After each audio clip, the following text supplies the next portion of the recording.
wilderness that one enters when they lose an election. Sabbatical. It was a sabbatical, was it? Yes.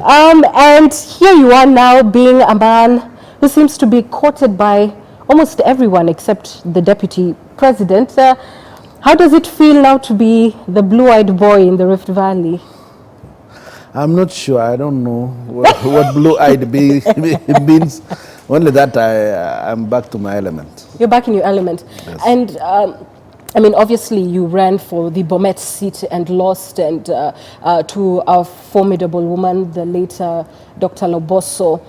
You were seen to be playing nice. In fact, you're quoted saying pretty much that it was time now to let her lead and that you wanted your time out of the spotlight. What happened while you were out of the spotlight, and have your political views remained the same since 2017? Yes. Basically, I'm the same person. I still believe in devolution. I believe in good governance. And I also believe in a better arrangement of the political arena. And what would that be? I will believe that this country does not require a presidential system per se. There should be a mix between presidential system and a parliamentary system of government. I also believe that there must be strong devolved systems that are able to deliver development down to the villages of this country. And we'll talk about that when we look at what is being proposed in terms of constitution review of some kind. But when you talk about a change in the political system, you know, one would think 2022 is next year if you're to take, you know, the political ongoings at face value. Do you think we are over politicking? Some have accused the deputy president of, you know, starting off way too early with his ambitions. Is this the time to talk 22? This is not the time, and it's very strange because he's the only one talking it. The president isn't, the prime minister, the former prime minister isn't, Kalonzo Musyoka isn't, Mudavadi isn't, all the other players aren't.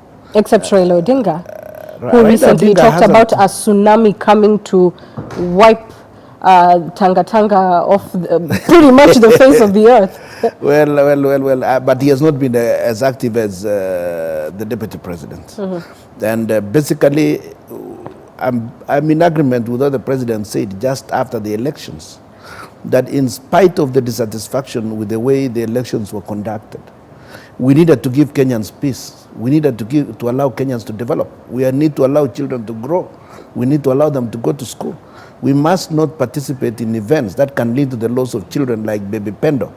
Remember what happened to her. We really can't be doing those sort of things after every election. Yeah. I think handshake is the way forward. Every time after the elections, I would like to see contestants shaking their hands and saying, go on, because they are still citizens of this country. We owe it to posterity. Yeah, and I mean, you can say that because you actually did give Honorable the late Loboso that courtesy and let her lead, and you, after a ferocious fight for Bomet. But having said that, you seem to be making political moves yourself, especially your rekindling, if you like, of affections with Gideon Moi. So aren't you playing politics yourself? No, Gideon Moi is an age mate. He's been a colleague, and we've known one another for very many years. And we have no political agenda at the moment. You have also been quoted recently as saying that the Rift Valley should be allowed to democratize. You do not want, quote, leaders imposed on you. Yes. That certainly is politics. Yes. What is happening in Rift Valley, what has been happening is that there has been a lot of imposition of leaders. That is why if you look at the general landscape, it is devoid of self-made political leaders. Most of them are just basically swept onto the scene.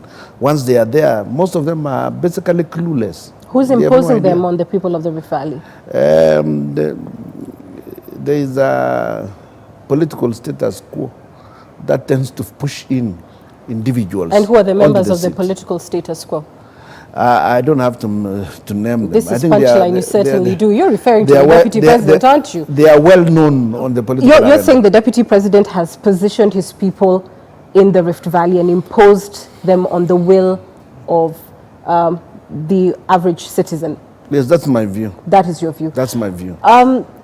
There's been a lot of talk about strength in numbers, and nobody likes it, tyranny of numbers. And whenever that conversation comes up, it's about Central and the Rift Valley as well. And specifically in the Rift Valley, we saw also in recent days, this kind of talk around, let's not split our vote. The region has traditionally voted, as a bloc.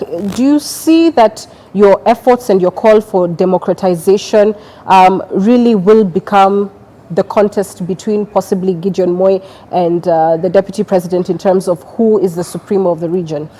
I think the main issue that we should be driving is how to bring agenda that is based on policies onto the table. And we must move slowly away from the tribal arithmetic. I have never quite agreed with the so-called tyranny of numbers, because what are you telling the others? What will happen to the El Molo? What will happen to the Taita? What will happen to the Maasai? If every other time is a question of the tyranny of numbers. Right. The Mount Kenya and Rift Valley cannot continue to load over Kenyans in that manner. No. We want to see leaders that have an agenda for the rest of the republic, that are going to ensure that there is proper development, that there is proper freedom, that the Bill of Rights is being respected, that the separation of powers is respected. As of now, the way I see the way the judiciary is moving is a pale shadow of itself when it was being headed by Mutunga.